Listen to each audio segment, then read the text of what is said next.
So the next item on our agenda is Tag Meir, and we are delighted. I'm delighted to have Gadi, the executive director, on the Zoom with us, who's going to say a few words and has said that he's very happy to answer questions as well. So just for some context for this, I mean, some of you may have would have seen that Chaya Herszberg and Chaya is the young adults chairperson at the ZFA and a former AZYC chair. Chaya and I co-authored an opinion piece. It feels like a month or two ago. It was just after Yom Yerushalayim. And really, we wrote the piece after we read reports about, examples, instances of, outright racism, incitement, and some terrible conduct by some who were marching through the Muslim quarter on Yom Yerushalayim. And I think probably for both of us,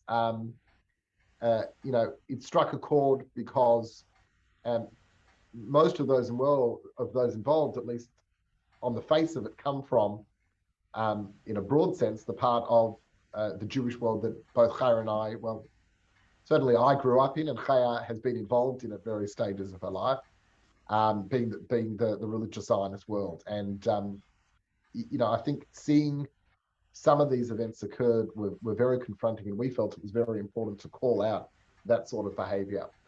And so after we wrote that op-ed, and we made reference in the op-ed to some of the instances of positive behavior, good stories that we'd seen. And one of them was Tag Meir, who actually tried to counter that sort of behavior by handing out flowers, or I think it was daffodils or roses, throughout the Muslim quarter as a sign of good, good neighborliness, and to send a message that, yes, we can celebrate the reunification of Yerushalayim without lording it over or certainly imposing it on some of the minority populations in the old city. And so Gadi reached out, and we had a really interesting conversation. He told me a lot more about what important work Tag Meir does. So it's my pleasure to introduce him, to say a few words, and he's happy to take some questions. Just to give you a sense, Tag Meir is a coalition of 50 Israeli organizations from across the religious secular divide, committed to combating extremism, both Jewish and Arab extremism, and forging Arab-Jewish reconciliation. So Gadi, it's my pleasure to invite you to speak for a little bit, and then we will we'll open it up to some questions. Over to you, Gadi. Thank you very much. Thank you for having me all the way from Israel.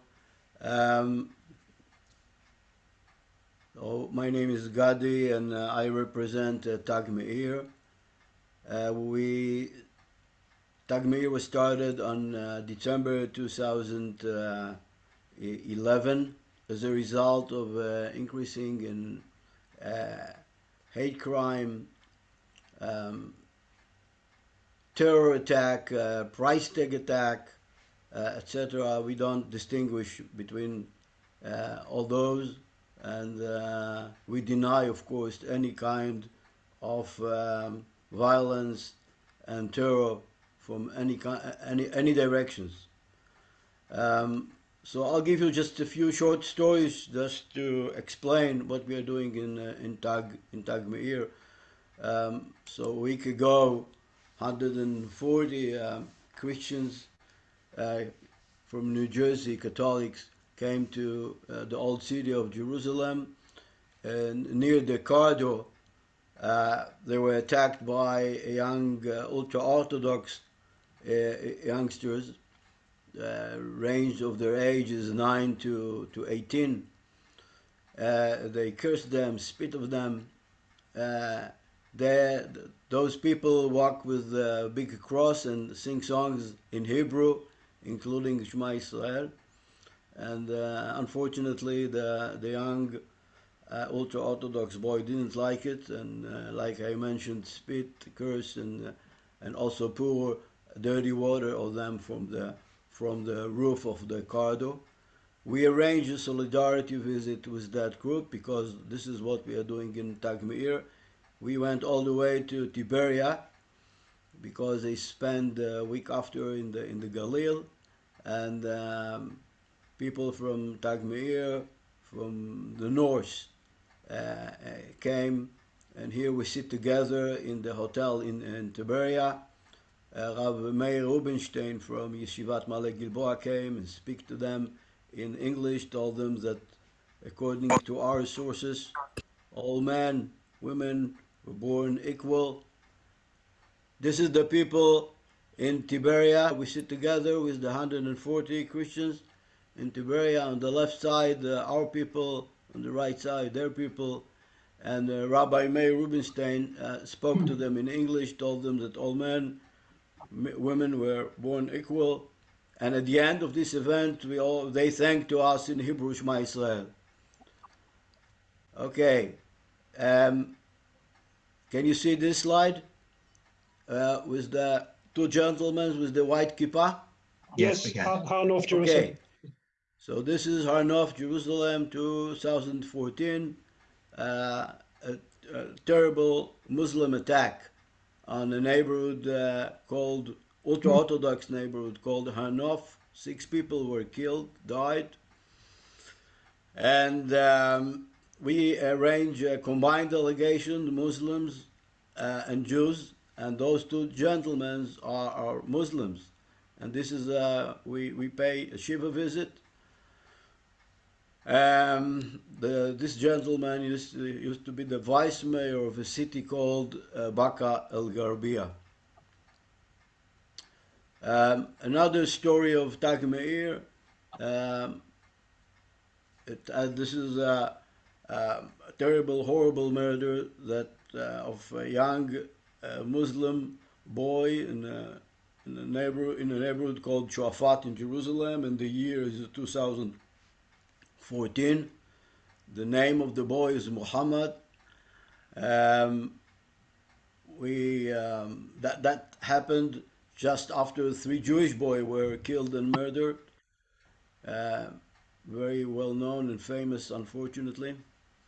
We came with 3 buses to they don't sit 7 days, just 3 days, to the Abu Khdir family. Everyone told us not to go, dangerous, but the 300 people came, and they were welcome at the tent of the Abu Khdir family. And since then we became good friends. Those pictures is last Hanukkah. We decided to come every Hanukkah to the Abu Khdir family. We come with sufganiyot, donuts, and they bring oranges from Yericho. And this is the father in the center, and this is the mother of Muhammad Abu Khdir. Last Hanukkah.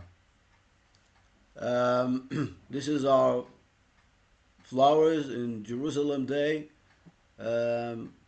Like you mentioned, we think that everyone can decide if and how to celebrate Jerusalem Day in Jerusalem, but you don't need to put your finger in the eyes of your neighbor.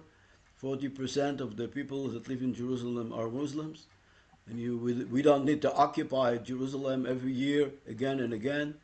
We decided to spread flower of peace to everyone in Jerusalem, in the old city, and this is what we are doing almost 8 times. This year we spread almost 3,000 flowers in the old city of Jerusalem. Again, the same.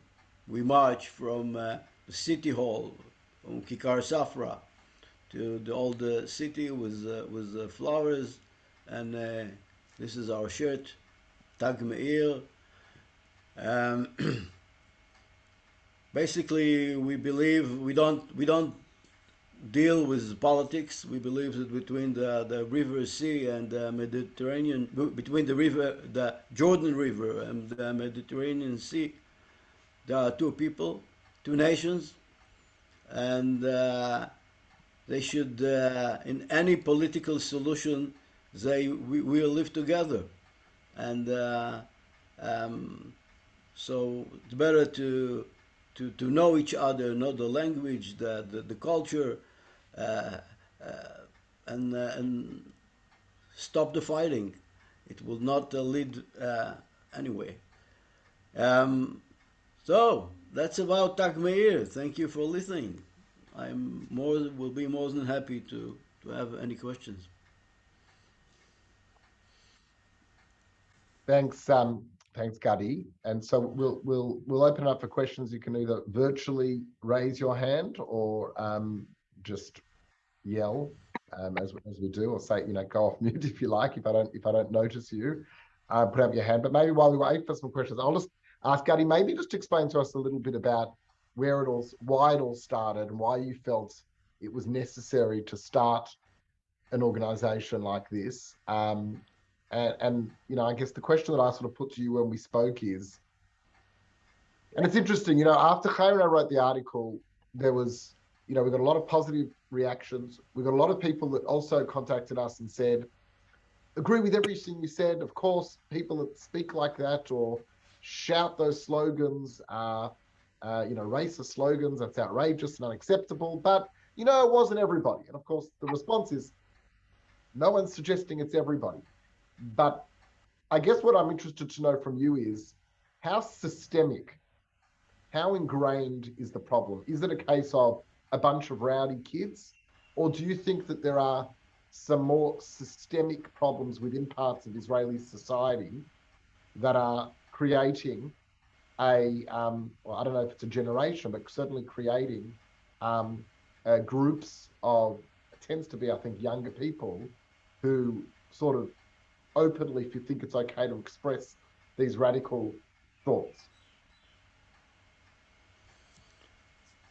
I hope I understand the question. You want to know how is this a small isolated problem like in any country, or do you think that there is a bigger underlying problem in Israeli society that needs to be addressed? No, unfortunately, the second choice, it's not small. If you in November we are going to the fifth election in the last 3 years, and there is a party,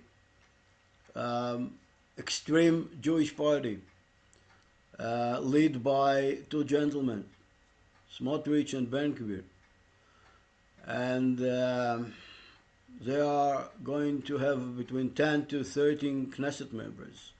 This is like 10% of the parliament. So if 40 years ago people thought that Kahana is a joke,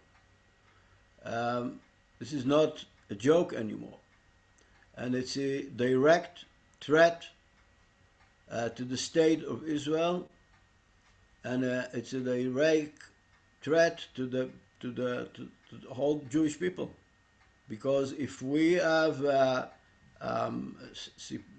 supreme Jewish party that believe in racism, so what's wrong with racism and anti-Semitism all over the world? If there is a Knesset member like Smotrich that believes that you can separate Jewish women and Jewish Muslims, women in hospitals, so why not to do that in other places all over the world? It's horrible. It's something that it's a threat not only on the state of Israel. Now those people not only support the terrorists, Jewish terrorists, the two of them were terrorists by themselves. So it's a big problem, and usually people think that I'm optimist, but on that subject, and I'm sorry that I'm not. Very sobering. John Herszberg and then David Knoll, I think. Thank you, Gadi. Question you're talking about is the racism, and you spoke more about the Muslims and Christians that have come to Jerusalem. But I'll take you back to the last couple of weeks where we had racism against the Jewish people, where at the egalitarian kotel, we had those same youths disrupting bar mitzvah and bar mitzvah ceremonies. Did Tag Meir do anything during that period? Absolutely. We are against any kind of terror. And you know, sometimes the victims can be our neighbors, they can be our friends, and we can pray at the same synagogue, and they can be our relative. And I mentioned the three boys that were kidnapped and murdered. So one of them, the grandparents are from Rehovot. I'm from Rehovot. I know the grandparents personally. So of course we condemn any kind of terror, any kind of violence.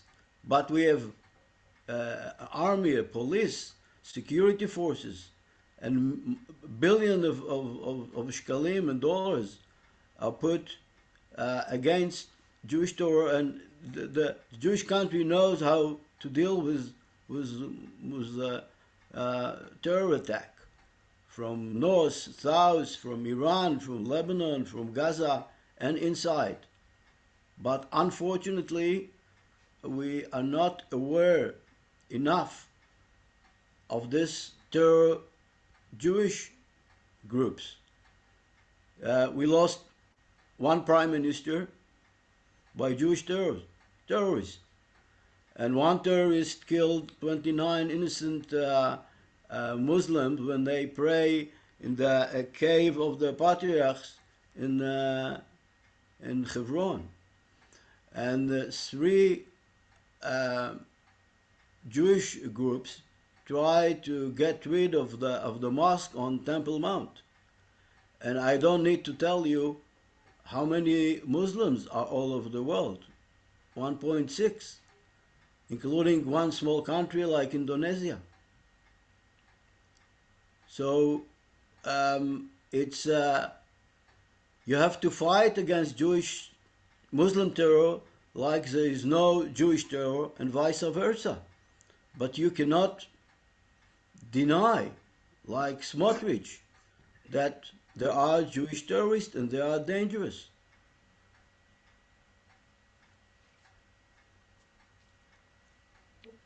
Thank you, Gadi. I think David was applauding, I think, so he didn't have a question. Bren, did you have your hand up before? Yes, I did. Thank you, Gadi.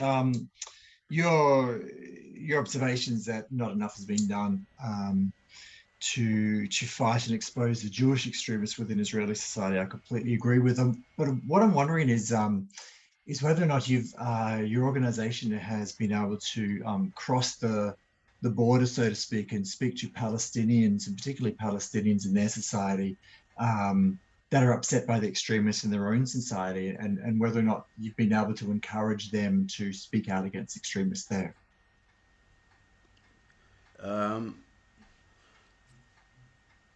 When we started Tag Meir on 2011, it was a result of a few books that were published by a few rabbis. And we felt that we need to protect our religious. One famous book was Torat HaMelech, King's Law. It's a 250-page book that basically deals with the issue. It's a halachic book. If and when and how you can get rid of people that are not Jewish. But when that's 10 years ago. When we started to visit all those mosques and churches that were destroyed and damaged, we collect many Muslim and Christian friends. And I showed you a picture visiting Har Nof neighborhood with with friends and Muslim friends, and we also have good Palestinian friends. We share the same vision, that they know that they have their extremists and we have our extremists, and we will not have peace and quiet if we will both will not know how to deal with those extremists. Those extremists share the same values. They want us, both sides, they want us to fight against each other. So we talk with Palestinians. There are many Palestinians that members in Tag Meir, and Abu Khdir, the parents of Muhammad Abu Khdir are members in Tag Meir. We have many examples like that. We also in close contact with the Wapsha family and other persons that I'm not sure you heard about him, Yaqub Arabi, that lost his wife in a Jewish terror attack in Shabbat, on Saturday, between Friday and Saturday. Stones that were thrown to his car. One stone hit the head of his wife. His name is Yaqub Arabi. He used to work as a constructor in an ultra-Orthodox city called Elad, and they called him Rabbi Yaakov. Now, Rabbi Yaakov is a member in Tag Meir, and he is walking between Jewish high schools in Israel, and tells them his story, exactly his story, how he lost his wife, and he still believes in peace. So there are many people like Yaqub Arabi and the Wapsha family and the Abu Khdir, and people that are not famous, that Palestinian, Arabs, Muslim, Christians, that believe that, like we believe, that we live in the same land between the sea and the river, and we have to live together in peace. Thanks, Gadi. And thank you for taking the time. And as I said to you when we spoke, we'd love to welcome you to Australia and introduce you to the community. If you do visit, we'll certainly create opportunities for you to get to know the community and vice versa. Thank you very much for letting me be here. Thank you very much. I just want to finish with just a final observation. I know that these conversations and hearing these stories can be very confronting. I find them extremely confronting. And, sometimes it's tempting to revert, to want to sort of push hearing these stories and these incidents to the side. And we self-rationalize things. We say, oh, well, yes, these things are horrible, and every country and every people have their extremists, but look at what X and Y has done, and look what the other side has done. And yes, there are instances of terrorism on the Jewish side, but there is far worse, and it's institutionalized, and it's in the educational systems on the other side, and all of those things might be true. But then I come back to, well, what are the things that I can actually have an impact on? And I think we as a community, this is something we can have an impact on, what the moral fabric of the Jewish world, both in Israel and certainly in the diaspora, is like. We can have an impact by discussing these things, by calling them out, by taking a stand, because ultimately, if we do, then our leaders do, and particularly our religious leaders. And that's why I felt it was very important. I think, comfortably speak for Chaya as well, that when we come from that part of the Jewish world, it almost is more incumbent on us to call it out, because to be honest, you don't see many of the leaders, religious leaders, Rabbanim, even if quietly, there are many that do. And I think the overwhelming majority would support the work of Tag Meir and oppose any form of racism or extremism. But there's no question that not nearly enough of them are speaking up. And I think that's something that we can collectively have an impact on. And I hope we continue to do so. So Gadi, thank you very much for joining us. You're welcome. Thank you. Thank you, Jeremy. We'll let you go on. Thank you, everyone. All the best. Kol Tov. Thank you. כל טוב. תודה רבה.